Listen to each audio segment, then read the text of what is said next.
حلمنا اللي جاي عنوانه ايكو كار جامعة الزقازيق. تحية كبيرة لجامعة الزقازيق.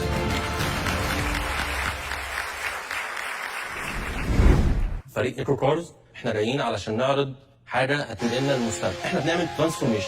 الترانسفورميشن بتاعنا بيتم عن طريق ان احنا بنبدا نركب الكومبوننتس بتاعتنا ونحول العربيه من عربيه بنزين لعربيه كهرباء. انا عجباني الفكرة بصراحة، انها يعني فكرة اوثنتيك شوية. بيزنس موديل محتاج بسطه ومحتاج شغل كتير. المشروع مهم عشان الاستدامه وعشان مصر محتاجه ده. انا ان ب 100,000. 300,000. كبير. انا ان ب 400,000. ان ب 200,000. طارق. انا هكمل لكم لحد المليون ونص، نص مليون من عندي وربنا معاكم. مبروك. مبروك. اتفضل. اللحظة الحاسمة، هتختار أنهي حلم من الخمسة؟ اختيار صعب كالعاده. ايكو كارز. هدير. اختار ايكو كارز. صوتي ايكو كارز. ألف مبروك. فريق ايكو كارز صعد للتصفية النهائية عشان ينافس على 2 مليون جنيه من جينتي تحدي جامعات. زي ما شوفوا شركه النصر وهي بتعلن عن انتاج اول سياره مصريه بناتج محلي 50%. طيب وهل العربيات اللي موجوده قديمه عندنا في الشارع دي هل احنا هنرميها؟ لا، هنحولها. احنا ايكو كارز احنا بنحول اي مركبه بتشتغل بالبنزين لمركبه كهربيه صديقه للبيئه ومستدامه. وفي نفس الوقت بنوفر للمستهلك حل بسيط للشحن عن طريق ان هو ممكن من شاحن بيته لو شال التلفزيون وحط العربيه هتشحن وهو نايم في البيت. تمام. مش بس كده، هل حد عارف ايه هو اخطر جزء من اجزاء من اجزاء العربيه الكهرباء؟ البطاريه هي من اخطر اجزاء العربيه الكهرباء، لانها ممكن في اي لحظه لو حصل في مشكله في السيفتي بتاعتها ان هي تولع ويحصل مشكله اشتعال في العربيه. من اهم الاجهزه اللي بتحافظ على السيفتي للبطاريه هو جهاز اسمه الباتري مانجمنت سيستم او نظام اداره البطاريه. الجهاز ده بيراقب كل حاجه داخله وخارجه للبطاريه ودرجه حرارتها علشان يحافظ على سلامتها. الجهاز ده احنا بنستورده من بره مصر بملايين الدولارات. فاحنا جايين هنا علشان نكمل ال 2 مليون علشان نعمل تطوير وتصميم وانتاج لاهم جهاز موجود عندنا في العربيه. وده طبعا هيساعدنا ان احنا ناخد خطوه لتطوير صناعه السيارات الكهربيه في مصر. شكرا. مهندس طارق كام؟ عندك السؤال. شر بره وبعيد لو بعد شهور من دلوقتي الفلوس خلصت ولسه المشروع ما قامش، لكن الغطاء المادي اللي اخدتوه خلص، هتتصرفوا ازاي؟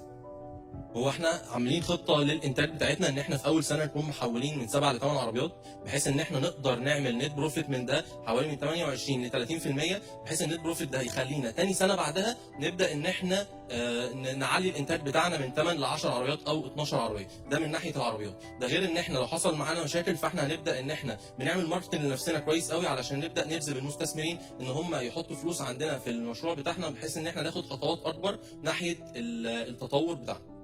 دولة الرئيس. أنا قريت ملخص عن المشروع، أنا عايزك تشرحه لي أكتر، لأن أنا زرت بنفسي قبل كده مصنع بيعمل نفس الفكرة، بس بيعملها بطريقة إزاي؟ إنه يعني على نفس الشاسيه بتاع العربيات القديمة بيشيل الموتور وياخده ويحط يعني مكونات أخرى تخلي العربية تشتغل بالكهرباء بدل ما هي عربية كانت ماشية بالوقود التقليدي. الفكرة بتاعتكم هل هي بالظبط نفس الفكرة ولا تفاصيلها ايه؟ هو زي ما حضرتك بالظبط اتكلمت، واحنا كل اللي احنا بنعمله ان احنا بنشيل الموتور القديم بتاع العربيه ونحط الموتور الكهرباء، السيستم بتاع الكهرباء. السيستم بتاع الكهرباء زي ما باشمهندس علي قال هو بيتكون اهم جزء فيه اللي هو الباتري مانج سيستم. زي ما قال احنا بنستورده من بره فعلا، وده الجزء الجديد اللي عندنا ان احنا بنحاول ان احنا نبدا نصنعه هنا في مصر، بحيث ان احنا نوفر بديل محلي قوي نقدر ان هو نطور بالعربيات بتاعتنا ويبقى من عندنا احنا ونوفر الفلوس اللي احنا كنا بنستورده بيها. انتوا في تقديركم تقدروا انكم انتوا توصلوا لانتاج كمي قد ايه؟ يعني تقدروا تحولوا كام عربيه لو احنا الامور بنتارجت ان احنا بنتارجت ان احنا خلال السبع سنين او الخمس سنين جايين نكون حولنا 900 عربيه. 900 عربيه، يعني يبقى في السنه بنتكلم في السنه 120 عربيه او 130 عربيه مثلا. 130 عربيه. هم يا فندم لما قدموا قبل كده لجنه التحكيم كانت موجوده معانا هدير شلبي مدير طلبات مصر، وقالت لهم لو قدرتوا ان انتوا تحولوا المنظومه دي على الموتوسيكلات انا هطبقها. ممكن تعملوا موتوسيكلات ولا لا؟ هو عامة احنا شغالين عشان ده هيفرق. ايوه. طيب احنا في طلبات عندنا 40,000 طيار فلو تعرف تعمل موتوسيكلات اكيد تعالوا اكيد نتكلم بعد اكيد كده موضوع التكنولوجيا ابسط يعني. ونشوف. يعني احنا قعدنا الفترة اللي فاتت دي عملنا شغل، كثفنا الشغل بتاعنا الفترة الأخيرة وعملنا ديزاين فعلا للكيت بتاعة الموتوسيكل، ووصلنا لأكتر من موديل. هنبدأ نختار ما منهم دلوقتي موديل أو اتنين نبدأ نشتغل من عليه، وفي نفس الوقت هنبدأ إن احنا نشتغل على الكيت دي بحيث إن هي تكون أبسط والتركيب بتاعها يكون أسهل. بدل ما أنا أحول الموتوسيكل في 3 أيام أحوله في يوم أو يومين، بحيث إن احنا نسرع عملية الإنتاج بتاعتنا. برافو عليك. عشنا معاهم الرحله من ساعه لما قدموا اول مره وادينا لهم الفيدباك، وفي متسابقين جم اشتغلوا على اللي احنا قلناه وقدموا بطريقه مختلفه، وكانوا مصرين يقولوا احنا عملنا كذا كذا كذا.